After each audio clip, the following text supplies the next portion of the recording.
pour commencer cette émission, nous aimerions avoir un premier invité qui va passer donc à l'antenne, qui est donc le secrétaire général de la CGT à Paris-Gare de Lyon, qui s'appelle Béranger Cernon, et avec qui nous allons pouvoir échanger autour donc de cette question centrale, qui est les risques de privatisation contenus dans les projets du gouvernement. Oui, bonjour. Bonjour à toi Béranger, nous sommes contents de t'entendre. Alors Béranger, nous avons choisi de mettre cette question dans notre troisième forum des luttes, cette question épineuse de la SNCF. Nous pensons que c'est une question historique, un débat historique, un débat qui engage tout le pays. Et au préalable de cette discussion, nous aimerions tout simplement que tu puisses nous expliquer en quoi les réformes du gouvernement prévoient-elles ou non une privatisation de la compagnie, et quels en seraient les risques à la fois pour les usagers comme pour le service public tout simplement, et pour les missions de service public que vous défendez. On te laisse la parole. Eh ben écoute, merci beaucoup d'avoir pris mon appel et puis que je puisse m'exprimer. Donc oui, en effet, aujourd'hui, le gouvernement se défend de toute privatisation, mais on a déjà entendu ça, ces beaux discours-là, notamment pour EDF et GDF, et donc voilà, on n'y croit absolument pas. Déjà, faut mettre en avant la transformation d'EPIC en société nationale à capitaux publics. Donc ce changement n'est en rien anodin. C'est-à-dire qu'aujourd'hui, on a un État qui est propriétaire de la SNCF, et demain, en passant en société nationale à capitaux publics, l'État devient actionnaire. Donc un actionnaire, on sait tous comment ça se comporte, on sait tous quel est son objectif, et on sait tous les conséquences que ça va avoir derrière. Aujourd'hui, la SNCF a une dette de 50 milliards d'euros. Alors il faut bien comprendre que cette dette est en rien de la responsabilité des cheminots, mais c'est bien des choix gouvernementaux, des choix politiques, d'investissement, notamment sur les lignes à grande vitesse, qui sont responsables de cette dette. Cette dette aujourd'hui, donc comme je l'ai dit, c'est 50 milliards, c'est 1,7 milliard qui sont versés au titre des intérêts tous les ans aux banques. Donc déjà, nous on dit, cette dette, elle doit être récupérée par l'État puisqu'elle est de sa responsabilité, et donc immédiatement, c'est 1,7 milliard d'euros qui peuvent être débloqués et investis dans le réseau, que ce soit sur le réseau transilien qui est à saturation, ou sur les lignes secondaires. Le gouvernement s'est engagé à ce que les actions qu'aurait le gouvernement soient incessibles. Alors, ça engage que le gouvernement, et encore. Donc, on sait pertinemment que prochain changement de majorité, il y a de grandes chances que l'État vende ces actions-là.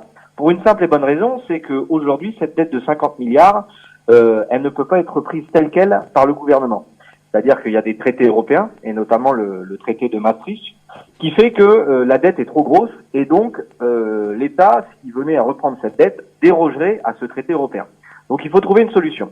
Et la seule solution qu'aurait l'État, eh bien, ce serait de vendre des actions, donc de faire rentrer, entre guillemets, le loup dans la bergerie, de vendre les actions afin que le privé injecte de l'argent frais à l'intérieur de la SNCF, et donc on courrait tout droit vers une privatisation rampante, et puis jusqu'au moment où l'État deviendrait minoritaire, et donc là on aurait une privatisation totale de la SNCF. Voilà. Donc Béranger, c'est Nathalie, bonsoir. Donc oui, justement, c'est la seule solution, parce qu'il me semble que dans le projet que vous portez, vous, le contre-projet de la SNCF, des cheminots, vous parlez aussi de la mise en place d'une structure de défaisance de cette dette. Exactement. Nous, on dit que cette dette, il faut créer un fonds d'amortissement afin qu'elle soit reprise, et puis surtout qu'on trouve de nouveaux financements. Parce qu'aujourd'hui, on nous explique qu'en gros, il n'y a que la productivité des cheminots qui va pouvoir réduire cette dette. Sauf qu'on sait pertinemment que ce sera pas possible, si ce n'est au détriment de la sécurité, en augmentant la polyvalence chez les agents, ou alors en augmentant le prix du billet pour les usagers. Nous, ce qu'on dit, c'est qu'aujourd'hui, il y a des possibilités. Alors, il y a l'écotaxe, qui a été abandonnée, mais nous, là-dessus, on est très clair, et il faut la remettre en place, parce que le camion, aujourd'hui, c'est un vrai problème. Mais vous avez évalué à combien pourrait contribuer. Vous avez évalué à combien Pardon, Béranger. Comment vous avez évalué à combien pourrait contribuer la seule écotaxe, justement, à la résorption de la dette? Ou ce qu'elle pourrait rapporter annuellement si elle était mise en place? J'ai pas de montant en tête, hein, comme ça, qui me viennent à l'esprit. Mais je veux dire, c'est crédible la seule écotaxe ou d'autres sources de type écotaxe? Non, bien sûr, il y a d'autres sources de financement, et notamment la renationalisation des autoroutes. Parce que ça, c'est un véritable scandale financier, ce qui s'est passé. Oui. Et il faut savoir qu'en 2004, il y a eu une agence d'investissement du réseau qui a été créée, et les subventions, les dividendes que les routes devaient rapporter à l'État devaient être réinjectés dans cette agence afin de pouvoir moderniser et entretenir le réseau. Et ça n'a jamais été fait. Ça a été privatisé, et donc ces dividendes, je vais y arriver, ces dividendes sont allés dans les poches des actionnaires et non dans les poches de l'État pour pouvoir investir dans le réseau ferré. Donc ça, ce serait la deuxième piste, et elle n'est pas moindre non plus, parce que c'est vrai que c'est un vrai scandale, hein, ces autoroutes qui ne cessent d'ailleurs d'augmenter depuis qu'elles sont totalement privatisées, alors qu'elles ne devaient pas l'être, comme on nous dit aujourd'hui que ne doit pas l'être la SNCF, alors qu'en réalité, ce qui se prépare, c'est bien une privatisation. Je vais passer la parole à ton camarade qui est à côté de moi.